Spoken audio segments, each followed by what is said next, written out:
sementara ini kalau penyebab secara laboratoris tidak ada, tetapi berdasarkan keterangan lisan, baik dari petugas maupun dari saksi-saksi tetangga, itu ada 2, 3, 4 tetangga termasuk Pak RW, bahwa rumah tersebut betul adalah penyalur gas. Kemudian ledakan itu dipastikan berasal dari gas. Dan hal itu dikuatkan juga dengan korban. Saya sudah langsung menemui korban di rumah sakit. Di sini ada 4 korban, 3 korban luka bakar, dan sekitar 50% luka bakarnya. Dan insya Allah semuanya akan selamat. Dari korban itu pun juga dikatakan bahwa penyebab ledakan itu berasal dari gas. Jadi itu yang dapat saya sampaikan. Jadi masyarakat tidak usah risau, tidak usah khawatir bahwa ini tidak ada hubungannya sama sekali dengan terorisme. Hanya kebetulan saja ledakan ini terjadi pada saat malam Idul Adha. Baik, Pak Anton, 3 korban tambah 1 lagi korban yang 3 korban yang mengalami luka bakar, apakah termasuk pemilik ruko, Pak Anton? Bukan, pemilik rukonya adalah SN, sedang kita hubungi dan akan kita periksa.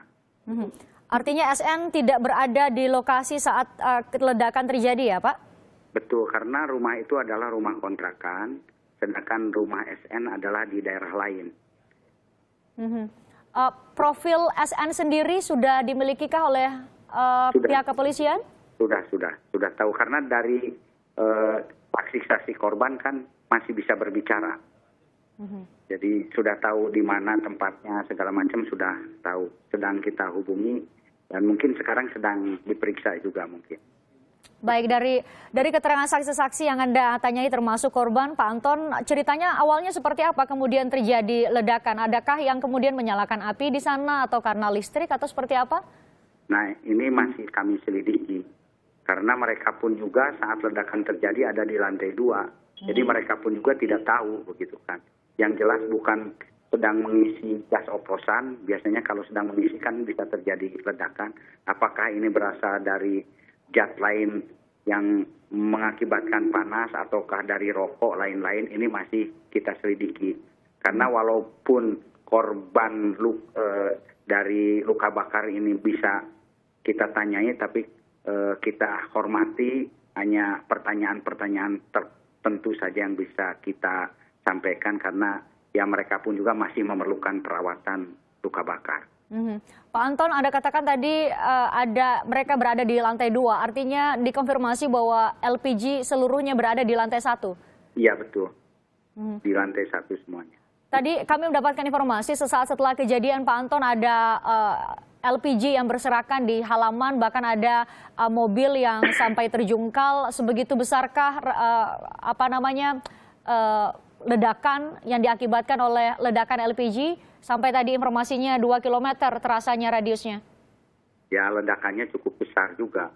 Karena kita pun juga belum tahu seberapa banyak sebetulnya LPG yang ada di sana. Yang jelas 2 ruko itu jebol gitu kan.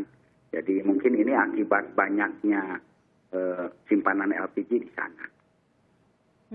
Karena memang menjadi sehari-hari digunakan sebagai tempat untuk menjual gas LPG. Pak Anton, ini kan posisinya di sekitar pasar atau tepatnya di belakang pasar Maricaya di Makassar. Ya, ada betul. Warga juga sekitar di sana. Tadi informasi dari teman-teman di lapangan, pihak kepolisian, jajaran Anda sudah mensterilkan lokasi. Bagaimana kondisi mereka saat ini, Pak? Ya, sementara kita tutup TKP, jangan ada masyarakat yang masuk. Karena walaupun demikian, siapa tahu masih ada gas yang tercecer. Karena sebelumnya terjadi kebakaran kan dan api sudah dipadamkan, kita belum mengetahui secara lebih jauh. Yang jelas TKP sudah diamankan. Pak Anton, informasi dari teman-teman di lapangan juga kabarnya ini dekat dengan jalan raya dan sempat terjadi kemacetan. Polisi juga berusaha untuk mengurai kemacetan di sana. Himbauan Anda untuk saat ini kepada warga Makassar yang melihat dan menyaksikan langsung dan kemudian berpikir untuk kemudian datang ke lokasi seperti apa, Pak Anton, untuk kemudian memudahkan proses evakuasi atau setidaknya olah tempat kejadian perkara di sana? Kejadiannya itu kan masuk gang ya dari Dari jalan raya itu paling sekitar 25 meter dan sekarang pun juga situ sudah tidak macet dan bagi masyarakat tidak usah ingin melihat lah gitu kan, karena ini sudah ditangani oleh polisi dan ini bukan disebabkan oleh teroris, semata-mata hanya kecelakaan yang disebabkan oleh gas. Itu yang ingin kami konfirmasi, ini bukan tindak terorisme tapi karena benar disebabkan oleh ledakan gas LPG. Terima kasih telah mengkonfirmasi kepada kami dan semoga juga ikut ditonton oleh warga sekitar di sana. Semoga mereka juga kemudian tidak khawatir lagi. Terima kasih Pak Anton Carlyan, Kapolda Sulawesi Selatan.